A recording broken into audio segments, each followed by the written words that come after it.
Hey guys, this is Nathan and welcome back to TechNodeFirmaCraft.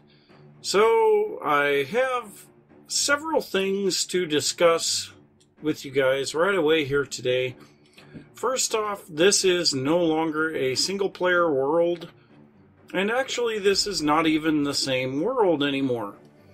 So we had some requests from some of the people that I have played with in the past to join me on TechNodeFirmaCraft, and we went ahead and got a server that is, for the first time, not in my home.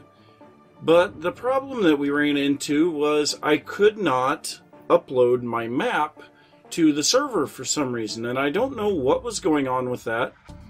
But yeah, it didn't seem to be a problem with everybody else. But so we have been doing some major exploring. You can see my explorations alone are quite heavy. This is something like, well, let's see here. Over here is positive 650, and this is negative 8,000. So this is over 8,000 blocks here. And then this is negative 4,000 on the Y, and clear up here, this is actually where we started, and I don't know why the map didn't get saved, but we're at negative 13,000 down to negative 4,000, so we're 7,000 blocks plus this way, and then over 8,000 blocks that way. Bloody the Great is on this server again, and he's been doing massive exploration. He told me about a spot here that had dolomite that is useful for flux, but we're not running into that. But we've gotten basically up to where I was in the single player, with the exception of finding graphite. So I was searching around here trying to find graphite, and I couldn't find graphite, but I did find something else. I found kimberlite. So we have diamonds. So these two vessels here, I have huge amounts of diamonds here, and then I've got a few diamonds here and a few other gems. Been mining quite a bit, but I have run out of gravity-free blocks, so this is going to have to sit here and wait. You can see there is still a huge amount of kimberlite here to be mined, but it's going to have to wait for us. So yep, that is where we're at here. Also, Bloody has gone ahead and got his smithing skill up quite a bit, and he made me some wrought iron armor. Also have some wrought iron tools here. We have our shears now, which is something that we were needing at the end of the last episode on the other map. And also I have made a scoop because we have some animals in our village. So we have the scoop to gather up bees from hives. We have the shears to get our saplings and things like that, and also I have a sleeping bag. So the sleeping bag comes in really handy. You can see that it is nighttime right now, so we'll just go ahead and sleep here. And it's kind of nice to be able to do this because now it's daytime and we have an Enderman down there. But I am in need of getting back to our base area because I don't have any water jugs anymore. I have run out of food. I'm eating this bear meat that I gathered up. So yeah, there's a lot of stuff to still do yet. But yeah, we've got our spot here for our diamonds. I have that marked on the mini-map, or on the map. So shouldn't have any issues there, but I'm going to have to get down here. Just a little bit south of here is some fresh water. And yeah, I'm going to get that, get a drink, get back to the base, and I'll meet you guys there and show you around what we've got going on there.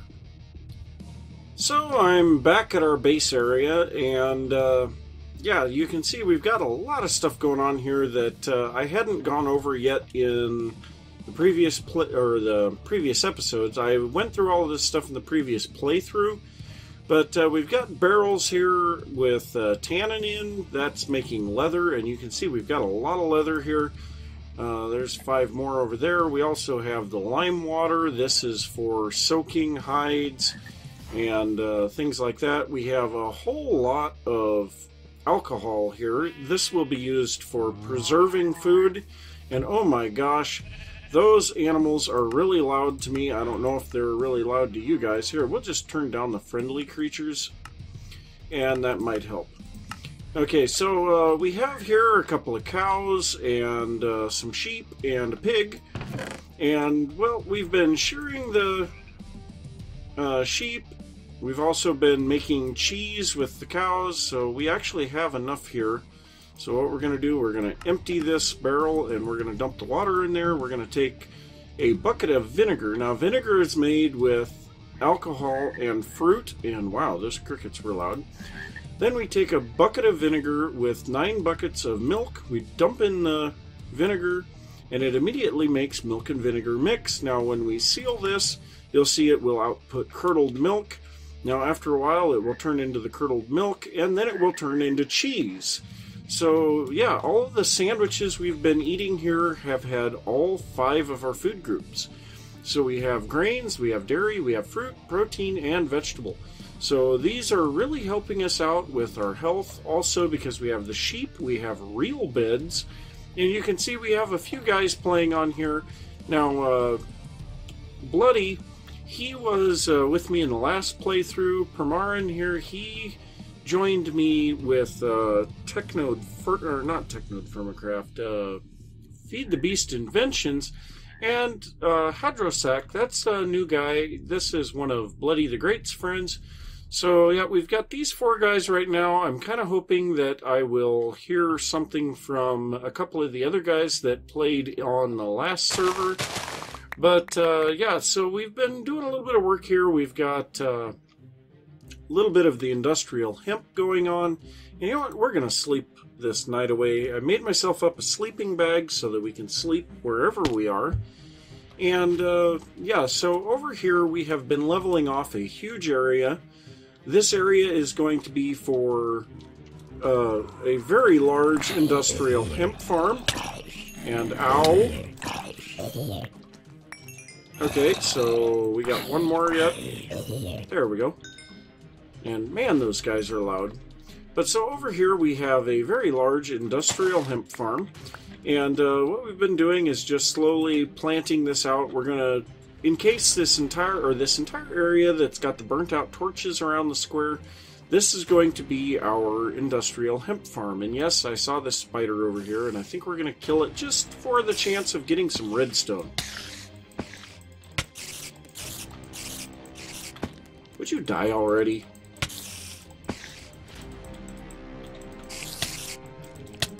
There. So we got him dead. Nope, no redstone from that guy. So we've got a good-sized pine tree farm here. We also have some Douglas fir over here. And we have a lot of fruit trees over there. So yeah, we're getting some stuff together. Now another thing, you may have noticed it on the mini-map. There is this structure over here. And that is clear up at build limit. And if this fog would go away, we can see it a little better. But what it is food storage. And so what we have found out in the previous playthrough is that when you go up to build limit, it is tremendously colder than it is down here at sea level, which sea level is about 145, and of course build limit is about 255, is I think the highest we can go with an actual chest. So that's considerably higher than we are right now. It makes it a lot colder up there, and the food doesn't spoil as fast. So that's a good thing. And that allows us to keep our food for a lot longer, and I need to take this fruit that I just harvested up there too. But so I did get a message from Bloody here today that he found graphite. So hopefully we have the graphite here somewhere. I don't know where it would be. Limestone. So yeah, I don't know where it is, but he said that we did get some graphite, so we can actually start looking at getting some steel going. So, I still don't see it. Still nothing. And we have chests everywhere. And yes, we have some bees. We're going to be getting into that here really soon. And, well, I don't know where the graphite is, but he did say that he found some, so I'm probably going to have to look around here. Maybe he hasn't brought it back to the base yet. But I'll figure out where that graphite is, and I will be back so that we can look at getting some steel going. So I'm here with Bloody the Great. Have to give him a whole bunch of thanks for doing tons of mining and work, and I've got a zombie attacking me. But he has done a tremendous amount of work to try to get the server back up to the level of where I was in the single player, and he's actually exceeded that already. So he now has a Railcraft coke oven. He has built the TerraFirmaCraft blast furnace. He has also made crucibles. And so, yeah, we have a steel anvil already. And we're getting steel ingots and all kinds of goodies to go around here. And, yep, thank you very much for that, Bloody. You're welcome. So we are going to be looking at a few things with this. I suppose I'll go over some of these recipes here. So the blast furnace for TerraFirmaCraft is wrought iron double sheets and a crucible. And this thing, we will be using it here shortly to make the Railcraft blast furnace. And this will allow us to slightly more automate the production of steel. And this crucible is made with clay knapping with fire clay. In this pattern here, the fire clay is made with kaolinite and graphite powder around clay. And yep, we managed to get all of that stuff together. So we've got a crucible here, a crucible here. So we've got plenty of that stuff. And so I think what I'm going to do, I am going to work on getting a few of those things put together as far as the Railcraft blast furnace, and I'll be back in a little bit. So we're still waiting on a little bit of steel from the blast furnace, so in the meantime we're going to try making up a couple of things. The first one is the animal crate. Now this thing we used in the last playthrough. These are single use, but they can pick up an animal and transport them back to your base on your back. Now this takes iron bars, planks, and rope. The rope is made from jute fiber. This is made with jute soaked in a barrel of water for some time. And then the iron bars are made with an iron plate and a steel or better chisel. So we couldn't make these until now, but we are able to make it now. So we're going to put an iron bar on each side, a wooden plank in each of those, and there's an animal crate. So we can pick those up. We have enough resources here, it looks like, to make 2 more of those. So we'll just go ahead and make all 3 of those real quick. There we go. So there's 3 animal crates. And the other thing, we wanted to try out this transport crate from Mechanism. Now, I have never used this, and I have no idea what it's going to do. Now, this takes 4 iron ingots, 3 pieces of burlap, and 2 lumber. So, actually, we don't have the lumber. Let me grab that real quick, if I can figure out where I put it. There it is. So, now we have all of this stuff. So, there's those, that, and our 4 wrought iron ingots, and we have a transport crate. So let's go ahead and place this down over here and just see. Okay, so alright, I have no idea. Let's try. Nope, can't. That doesn't do anything. So can we break this? Well, we broke it and got it back, but the weird part is it replaced a block of dirt. So if we shift click it, okay. Now we can't, what can we do with this? Let's try clicking on it. Nope, that's not right. If we open our inventory, can we do anything with this? I don't know. Doesn't look like it. Well, I may have to do a little checking as to how that works.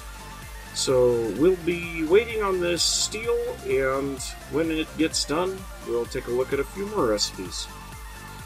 So I don't know for sure what is going on with this transport crate, but it's supposed to be able to be right-clicked on an item with an inventory, and it packages up the item, and then you're supposed to be able to pick it up.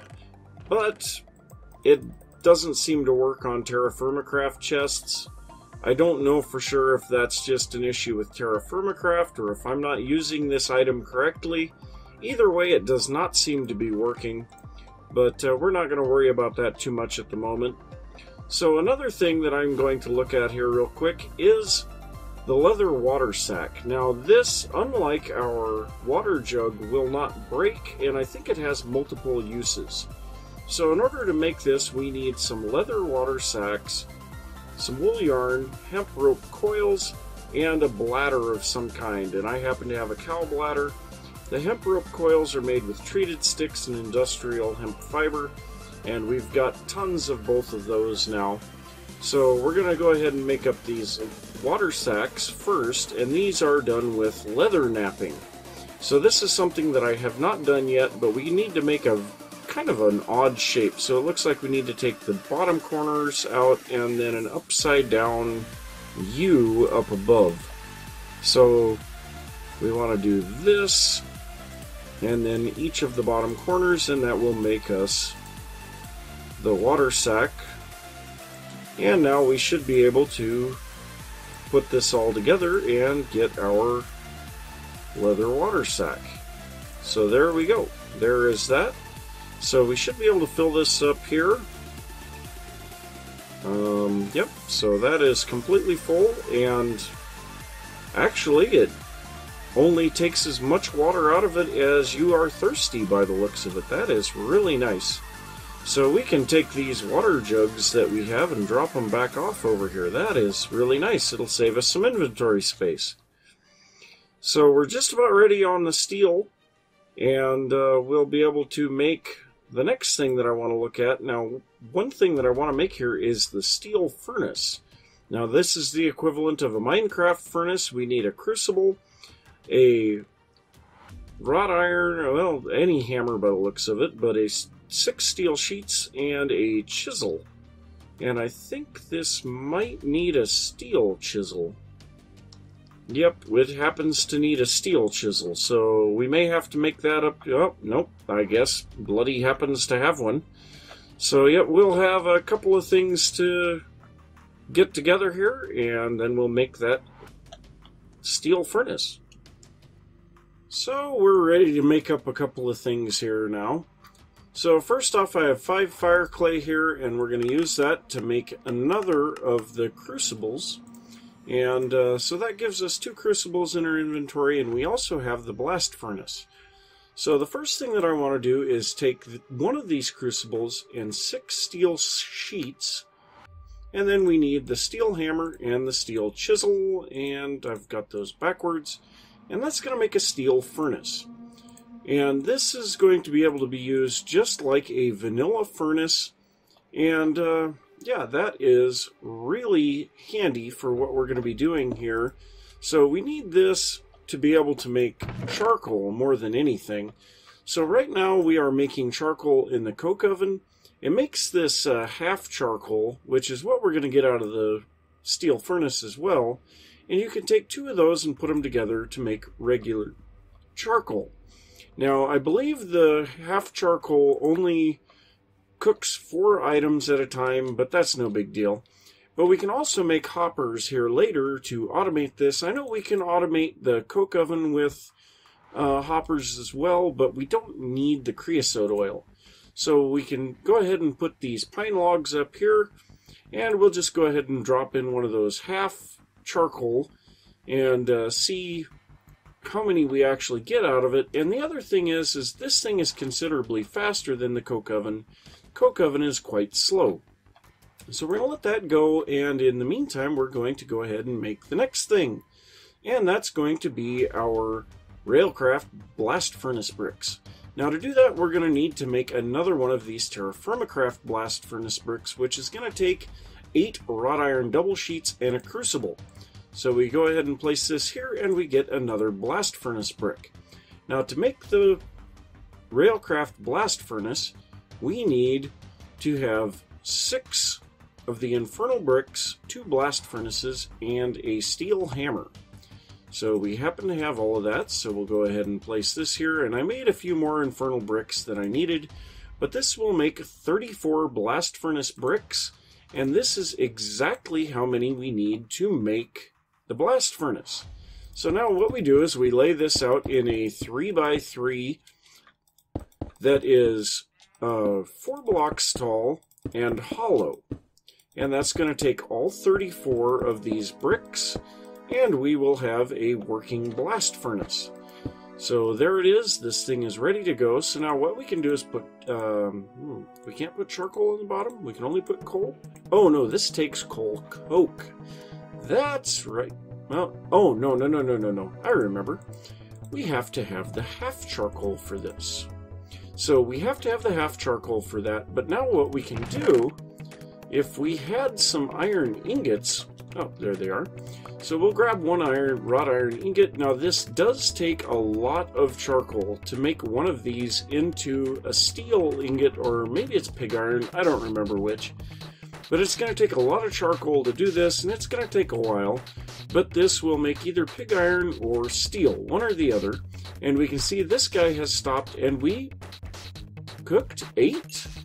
So we actually cooked 8 logs off of that one piece of half charcoal. So that's good. We'll go ahead and use half charcoal in that thing. So what I'm going to do now is get a little bit of this wood smelted down into charcoal. I'm probably going to make a little bit of steel and figure out for sure what we want to go on to next. And I'll be back once I've figured that out. So guys, we don't have a large amount of time left in the episode, so I thought I would do a little bit of looking around, give some tips on some of the things that I've been doing, and a couple other things, possibly some building. But so first off, we have out here planted willow trees. And you can see there's not a lot of them. I think there's like 30 some out here. But I just harvested a full-grown section of these trees, and I got a huge amount of wood. So we have over here in these better barrels, 2 better barrels, all of the wood from that one harvest of trees. We have 41 plus almost 42 stacks of wood from those 30 some trees. Now, willows do produce a huge amount of wood. Now, the wood is very ugly for building, but it works great for charcoal. Now, one of the biggest reasons that I use willow is because they have a huge canopy and produce a lot of leaves.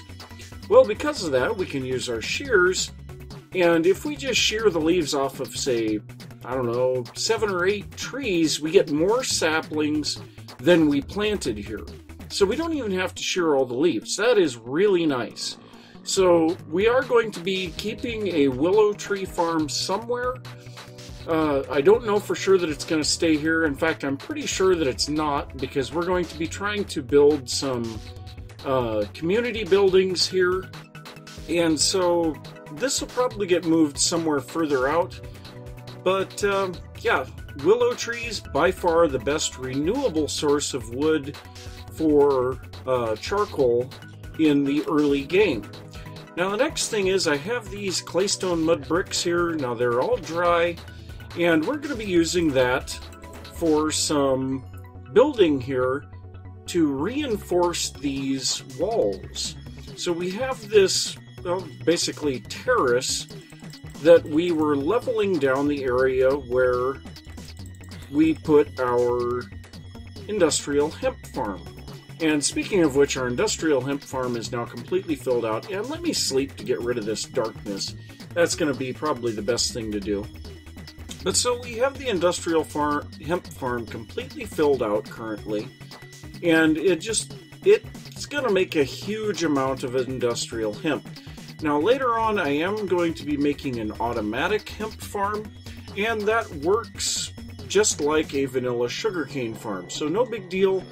But we want to make this wall seem like it's supposed to be there.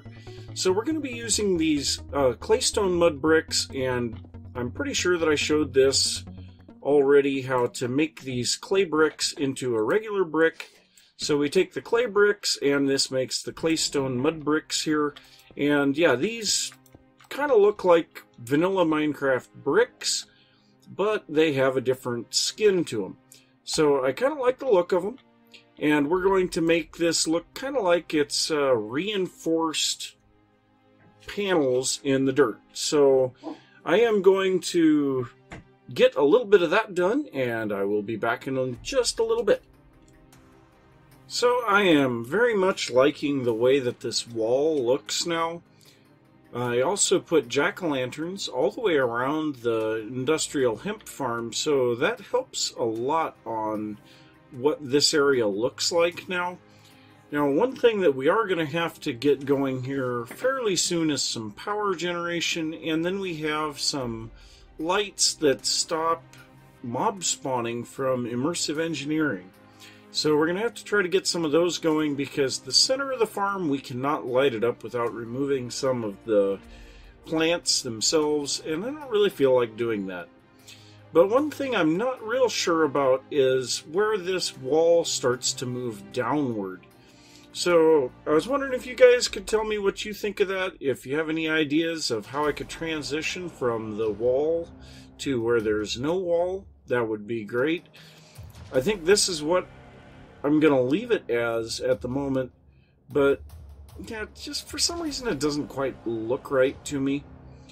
But yeah, we are just about out of time for today, so I am going to say thanks for watching. If you enjoyed the episode, don't forget to give a thumbs up. If you are new to the channel, don't forget to subscribe. If you have anything that you'd like me to look at, or any tips that I may not know, go ahead and leave those down in the comments, and I will see you next time. Bye!